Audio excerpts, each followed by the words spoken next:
عالم اسلام کے ممتاز عالم دین، جنہوں نے پوری زندگی قال قال رسول اللہ کی صدائے بلند کی، اور جن کی کئی شاگردیں اور ان کی شاگردوں کی شاگردیں، جن سے آج کئی لوگ استفادہ حاصل کر رہے ہیں، شیخ الحدیث حضرت مولانا ادریس رحمۃ اللہ علیہ اب ہم میں نہ رہیں۔ اللہ رب العالمین ان کو جنت الفردوس میں اعلیٰ مقام نصیب فرمائیں اور ان کے اہل خانہ کو صبر جمیل نصیب فرمائیں۔ حضرت شیخ صاحب ہمیشہ سے وہ قال قال رسول کی صدائے بلند کیا کرتے تھے، نوجوانوں کے دلوں میں بسا کرتے تھے۔ ان کی غلطی یہ تھی کہ وہ ہمیشہ سچ کی بات کرتے تھے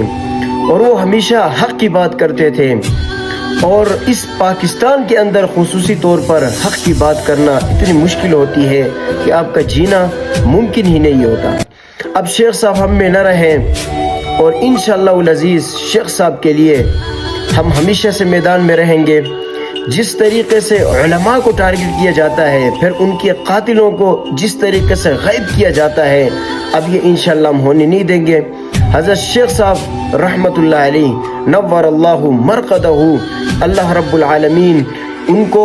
جنت الفردوس میں اعلیٰ مقام نصیب فرمائے۔ انہوں نے ہمیشہ سے حق کی بات کی، اور انشاءاللہ العزیز یہ حق کی بات کو اس طرح سے دبایا نہیں جا سکتا۔ مخالفین یہ نہ سمجھے کہ شیخ الحدیث ادریس رحمۃ اللہ علیہ کو اگر شہید کیا تو آج حق کی آواز بند ہو جائے گی، یہ کبھی نہیں ہو سکتا ہے۔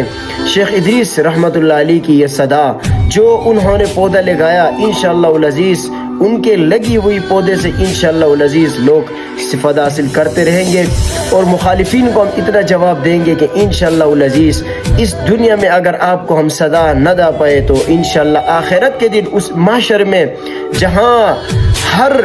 انبیاء، جہاں ہر انسان، جہاں ہر بندہ اللہ کے سامنے کھڑا ہوگا، وہاں انشاءاللہ العزیز ضرور اللہ رب العالمین سے یہ فریاد کریں۔ علماء کو جینے نہیں دیتے، علماء کی حق بات ان کو اتنی کڑوی لگتی ہے کہ یہ لوگ بدلہ لینے پر اتر آتے ہیں۔ کاش کہ اللہ رب العالمین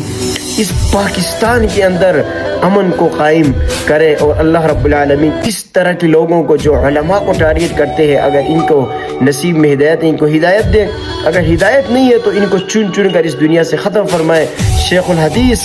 اور اس طرح کے عظیم انسان جنہوں نے زندگی میں کبھی زبان سے ایک لفظ کس کے خلاف نہ بولا،